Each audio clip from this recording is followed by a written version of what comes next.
वृषभ राशि वाले व्यक्तियों के लिए जून के महीने में कैरियर, आर्थिक, स्वास्थ्य, प्रेम एवं वैवाहिक जीवन कैसा रहेगा, आइए इसके विषय में मैं आपको विस्तार से बताता हूं।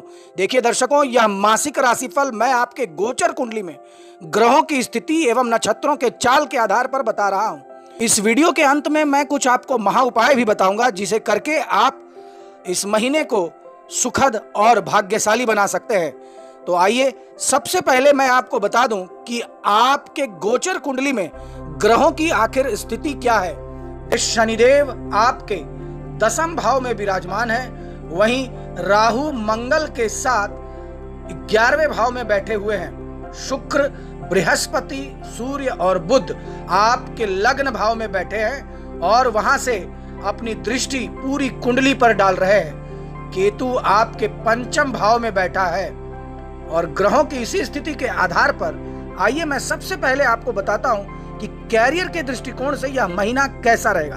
देखिए, दसम भाव के स्वामी शनि महाराज दसम भाव में ही पूरे महीने बने रहने वाले हैं, जिससे आप खूब लगन और मेहनत से परिश्रम करेंगे, अपना काम बखूबी निभाएंगे और कार्य क्षेत्र में अपने पद पर बने रहने के लिए जो आवश्यक योग्यताएं हैं वह सभी आप में होने के कारण और आपके द्वारा उनका इस्तेमाल करने के कारण आप एक आदर्श कर्मचारी के रूप में नौकरी में अपनी जगह पक्की बनाए रखेंगे। जहां तक आपके वरिष्ठ अधिकारियों की बात है तो वह थोड़े से तेज तर्रार हो सकते हैं और आपके प्रति उनके मन में विचार अच्छे बुरे दोनों प्रकार के हो सकते हैं। इसलिए बस एक बात का ध्यान रखें कि आप कोई विरोधी आपके विरुद्ध जाकर उनके सामने कुछ गलत बात ना पेश करें।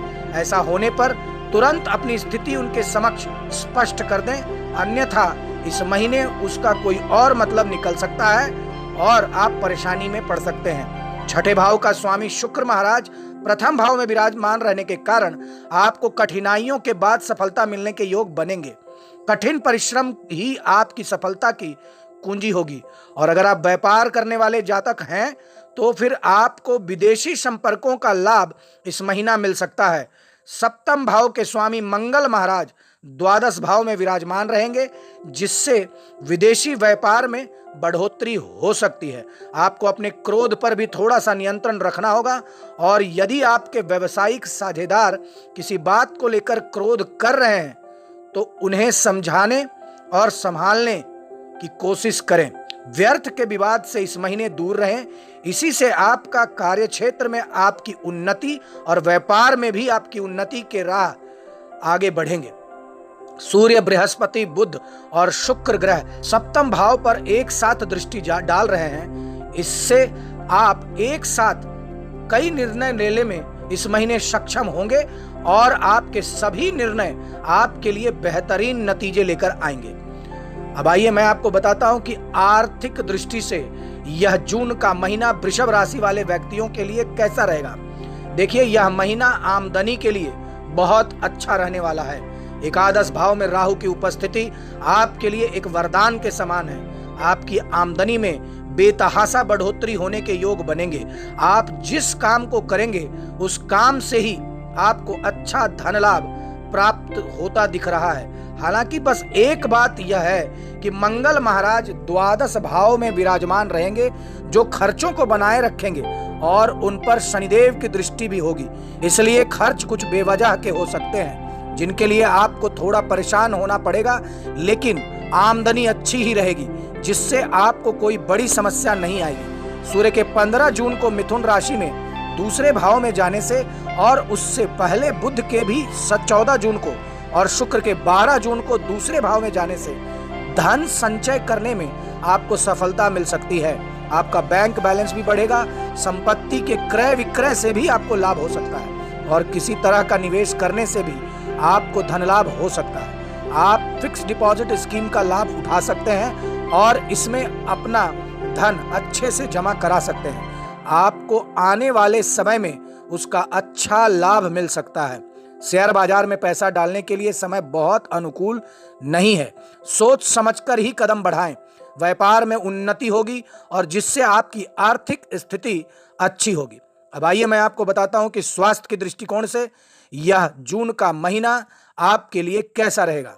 देखिए, यह महीना आपके लिए स्वास्थ्य की दृष्टि से एवरेज रहने की संभावना है। राशि स्वामी शुक्र आपकी राशि में ही विराजमान रहेंगे, जिससे स्वास्थ्य में सुधार भी रहेगा। लेकिन सूर्य, बृहस्पति, बुध और शुक्र एक साथ प्रथम भाव में हैं और मंगल द्वादश भाव में तथा केतु पंचम भाव में होने से स्वास्थ्य समस्याएं यदा कदा आपको परेशान कर सकती हैं।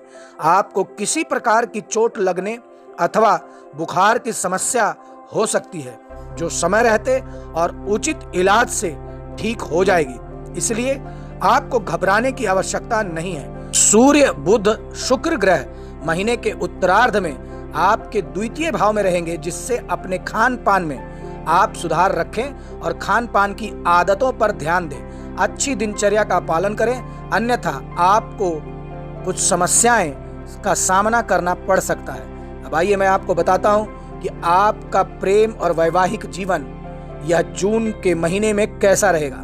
देखिए, यदि हम आपके प्रेम जीवन की बात करें तो यह महीना उतार चढ़ाव से भरा रहने वाला है। पंचम भाव में केतु महाराज विराजमान हैं और उन पर राहु महाराज की पूर्ण दृष्टि रहेगी।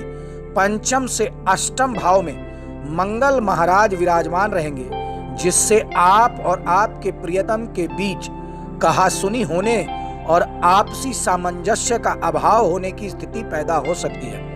आपको अपने प्रियतम पर किसी प्रकार का कोई शक पैदा हो सकता है और उस शक का इलाज नहीं है, इसलिए बेवजह आपका रिश्ता बिगड़ सकता है।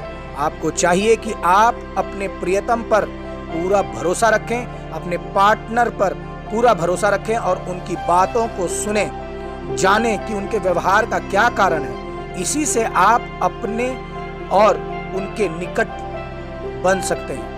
अपने रिश्तों की अहमियत को समझकर अपने रिश्ते की रक्षा आप इस महीने अंततः कर लेंगे। देखिए, रोमांस के भी आपको अवसर अपने पार्टनर के साथ इस महीने मिलने के कई अवसर मिलेंगे। साथ में कहीं घूमने भी आप जा सकते हैं और एक दूसरे को भरपूर साथ और प्रेम आप देंगे। जीवन साथी के साथ कहासुनी और लड़ाई झगड़े की नौबत हो सकती है। देखिए, यदि आप शादीशुदा हैं, यदि आप विवाहित हैं, तो फिर आपके लिए थोड़ी सी समस्या इस महीने हो सकती है। अपनी जीवन साथी से कहासुनी और लड़ाई झगड़े की नौबत आ सकती है, इसलिए आपको थोड़ा सामंजस्य बिठाना होगा। आप चाहें तो इस समय का सदुपयोग इस रूप में कर सकते हैं कि जीवन साथी के नाम से या उनके माध्यम से कोई व्यापार या कोई नया काम शुरू कर सकते हैं। इसमें आपको बहुत अच्छा लाभ प्राप्त हो सकता है। 15 जून को सूर्य मिथुन राशि में आपके दूसरे भाव में चले जाएंगे। आप अपने जीवन साथी को बराबर महत्व देंगे और आपके बीच में जो झगड़े की नौबत है या कहासुनी हुई है, वो सब खत्म हो जाएगा। देखिए, पूरे महीने दसम भाव में शनिदेव उपस्थित रहकर आपके चतुर्थ भाव पर दृष्टि डालेंगे, जिससे बीच बीच में आपके और आपके घर के सदस्य, पिताजी हो, माताजी हो, उनके बीच में भी कहासुनी होने की नौबत आ सकती है। पिताजी से आपके संबंध वैसे पूरे महीने ठीक ठाक रहेंगे, लेकिन उनको कोई भी कड़वी बात आप कहने से बचें। अब आइए मैं आपको महा उपाय बताता हूं, जिसे करके आप पूरे महीने लाभ उठा सकते हैं। तो देखिए, आपको प्रत्येक शुक्रवार के दिन माँ लक्ष्मी की आरती कपूर से करनी चाहिए और माँ लक्ष्मी की चालीसा का पाठ भी करना चाहिए। बुधवार के दिन श्री गणेश को दुर्वा अर्पित करें और हर बृहस्पतिवार राधा कृष्ण जी के मंदिर जाकर उनका आशीर्वाद लें और यदा कदा उन्हें गोपी चंदन भेंट करें।